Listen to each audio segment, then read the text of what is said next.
Velkommen til Gartneriet B. Moesgaard. Den her mark vil vi gerne vise, at vi har etableret nogle rækker med biblommer, som skal være med til at sænke vores insekticidforbrug i den her mark.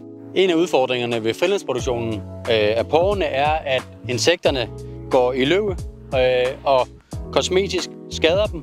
Traditionelt har vi bekæmpet med insekticider for at undgå det, og nu prøver vi at arbejde i at bruge flere nyttedyr i vores produktion, og herigennem også etablere nogle hoteller til nyttedyrene.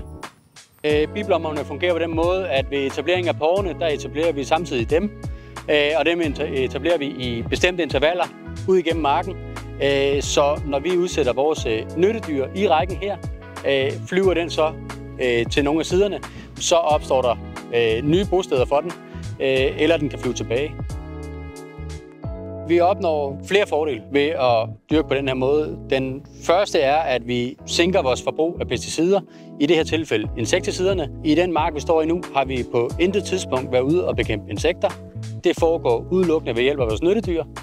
En anden gavnlig effekt er selvfølgelig, at det for biodiversiteten helt generelt er med til at løfte niveauet i vores marker. Når vi i dag går ud og løfter biblommen op, ser vi en masse andre hjælpeinsekter leve nød i den.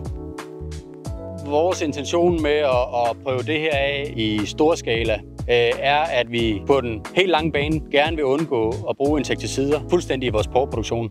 På den korte bane vil vi gerne år efter år prøve at udvide arealet, hvor vi gør det på. Og når vi så ligesom føler, at vi har fundet noget, hvor vi er tilfredse med kvaliteten i porren og kvaliteten i biblommerne og vores nyttedyr, så er vi sådan set klar til at rulle det ud. Og om det er noget, der tager 2-3 sæsoner, eller om det tager 5 sæsoner, det må tiden vise.